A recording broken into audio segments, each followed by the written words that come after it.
Hello everyone. Thanks for being on the call today. One of the most frequent questions my students ask me is, what do you mean by credit? The Oxford Dictionary defines credit as the ability of a customer to obtain goods and services before payment based on the trust that payment will be made in the future. In my view, the key word in this definition is trust. You see, when you offer credit terms to your customer, you are placing your trust in them to pay you when the money comes due. By allowing your customer to take goods or services without paying for them at the time, you are placing your belief in the relationship. You are trusting your customer to honor the agreement or contract you made with them.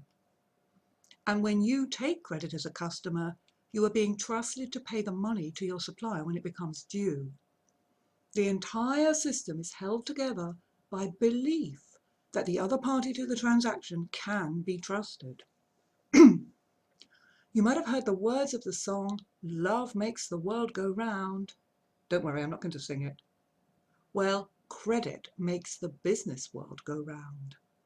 Credit allows your business to expand sales without having to wait for the cash to roll in. Credit allows your business to buy raw materials and machinery, computers and vehicles, to make the products before you have sold them. Without credit, business would be simply barter. We would all have to wait until we had something to trade before we could trade it. The economy would slow down and most of us would end up poorer. You see, it's germane that commentators called the 2007-8 financial collapse a credit crunch. They didn't call it a money crunch. Money did not run out, although to many people and businesses it felt like that at the time. The banks did not start burning piles of currency notes, at least not so far as anyone has reported to date. Banks only make money when they lend out the cash deposits that they receive. Banking depends on trust. And what happened was this: some customers had taken out too much credit and found they could not afford to repay on time. So the banks stopped trusting that their customers would pay back the money loaned to them, and then of course they stopped lending. The circle of trust was broken. Did you ever play the game musical chairs as a child? That's the game in which everyone starts sitting down together in a circle. Then, when the music starts playing, you have to get up and move around the circle. While the music plays, someone removes one chair from the circle. And when the music stops, everyone has to rush to sit on one of the remaining chairs. And if you're the person who doesn't get a chair to sit on, you are out.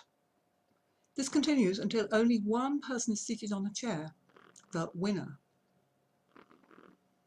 Now, when I was a child, losing at musical chairs, I was told it's only a game, and everyone got to eat the birthday tea, the winners and the losers. The problem is that business is not a children's game. In today's world, your life depends on it. I believe that if you are in business, you have a duty to respect credit. If everyone pays what they owe when they owe it, money circulates and business and wealth increase for us all. But when people refuse to pay without a good reason and hold on to their cash beyond the payment date, the entire business circle of trust gets broken. Yes, there are some people who can win, perhaps because they're in positions of power or have access to greater resources. But would you agree with me that as the world becomes ever more interdependent, it's time for each of us to increase our understanding of credit and to increase our respect for credit? Not in a naive way, "Oh, she had a pretty face, so I lent her the money." And not in a bullying way, "Well, I have more money and power than you, so I'm going to extract the cash from you." But in a practical way, a way that acknowledges that we are all part of the circulating world of money and credit.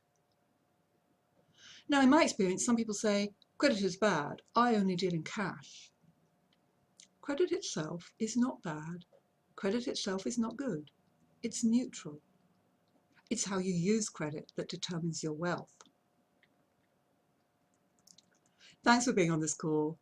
And it's when you can answer the question, are you trustworthy in money and business, with a yes, that you know you are learning how to get cash.